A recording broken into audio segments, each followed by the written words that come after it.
In this video, I'll be removing and cleaning the spark plug on my Lawnboy lawnmower. The manufacturer indicates you should do this annually or every 125 hours. For this, I'm using a socket, a torque wrench. I have two different spark plug gap tools. I got a small piece of sandpaper and I'm using 320 grit.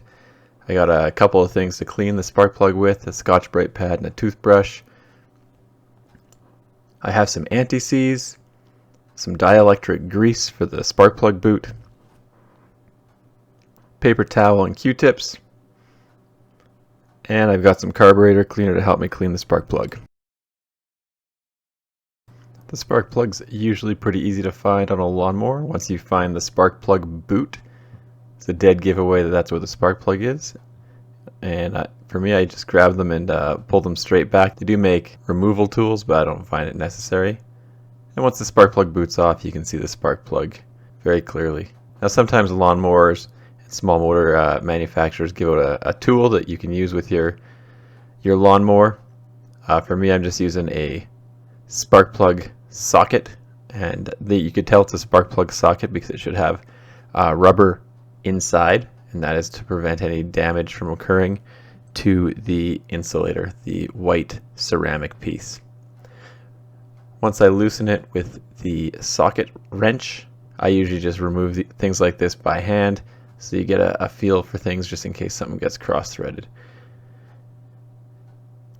And there's the spark plug, only a small amount of fouling. Now the top piece is called the terminal nut, and you're just going to check that and make sure it's not rusted or fouled. The white piece is the ceramic insulator, and really you're just looking for any cracks or chips, and this one looks fine. And you can see the spark plug number there, so if you need to get a new one, generally pull one out and bring it to the store and get whatever number is stamped on it. Just get that again as long as it's the correct one.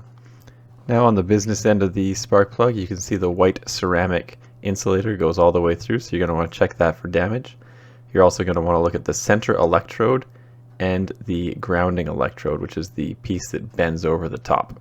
On this spark plug, I can see a lot of carbon deposit, but I don't see any damage to the electrode or the ceramic piece. So just to start getting the carbon buildup dissolved, I'm going to hit it with some carburetor cleaner and let it soak for a few seconds, and then I'm going to take my toothbrush and agitate it with that. Now I've seen other videos using things like a wire brush or more abrasive materials. I would recommend going with the least abrasive cleaning item first, which in this case I would say is a nylon toothbrush, and work your way up if you need to use something more aggressive, but start with the least aggressive and work up. So periodically I'll hit it with a little bit more carburetor cleaner. To get the threads really cleaned out, I'm using a Scotch-Brite pad. Now these are just basically a nylon pad as well, so it's a little bit more abrasive than a toothbrush, but it's not going to do any damage to anything that's metal or the ceramic piece. It'll just remove the carbon. It'll also get into some of the tight spots. I've become a big fan of these Scotch-Brite pads for cleaning carbon deposits off engines, spark plugs, pretty much everything. Now the Scotch-Brite pad does leave some nylon residue, so again hit it with some more carburetor cleaner and give it a wipe down. Make sure all the carburetor cleaner is dried off and take a look at the work so far.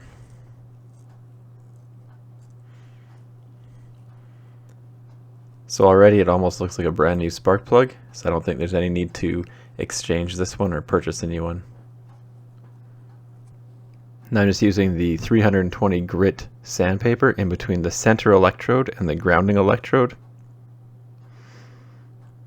And that's just because it's difficult to reach in there with either the toothbrush or the Scotch-Brite pad, and it'll make sure there's no carbon buildup in between those electrodes. For the spark plug gap, you're going to want to look at your specific lawnmower manufacturer's recommendation. For this one, I have a recommended 0.03 of an inch gap. So for this gapping tool, you just insert the spark plug at the lowest setting and slowly turn it around until you feel resistance. And I get resistance at 0.025 of an inch, which is a little small. I prefer this wire gapping tool, so I'll try it at the 0.03 inch gap. and on this one as well, it is definitely too small. I'll use this tool to expand the gap a small amount, and I'll use the other tool just to show you how to use both to reduce the gap after I make it a little bit too large. So you just insert into that hole, and you gently bend the grounding electrode rearward, and then you check your gap. So it is now at 0.035 of an inch, so I went a little bit too far. Now for the wire gapping tool, it's got little cutouts on each side of it, and essentially you can open the gap up or close it. So you see inserting the grounding electrode and bending it back down. And you just do this until you can pass the wire through but get resistance from both the center electrode and grounding electrode when you do so.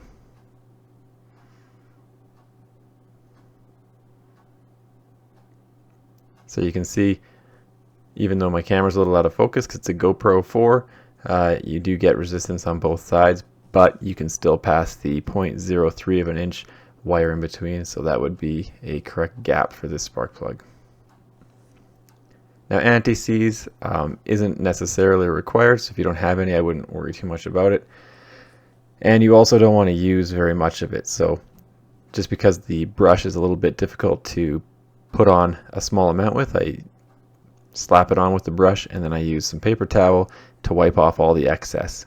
And what I want left over is just the anti-seize embedded into the threads. I don't want it, above the thread line. You also don't want any anti-seize on the grounding or center electrodes. So again, I always use hand tight initially, just so I don't strip anything or cross thread anything. And with the anti-seize on, it actually goes in pretty smoothly. And then once it's in, the manufacturer recommends 20 foot-pounds, which is pretty high for a spark plug. I'm going at about 18. I find that the anti-seize makes things go in a little easier, so I usually back the torque spec off a little bit. Now for the dielectric grease, all you do is put it on the inside of the spark plug boot, and you don't need to slather it in there or getting it on the electrode or anything like that. Really, I'm just focusing on getting it on the rubber portion. This also helps prevent the spark plug boot from cracking. And then once that's done, you just push it straight back onto the spark plug until you feel it click and engage, and that's all there is to it. As always, you're going to want to give it a start up, make sure it works, and this one fires right up even though it's been sitting all year. Now, even though the user manual indicates you should replace the spark plug annually, I think that's probably overkill, and just cleaning it annually is more than enough, and if it's in good shape, you can still reuse it. Anyway, thanks for checking out my video. Don't forget to like and subscribe.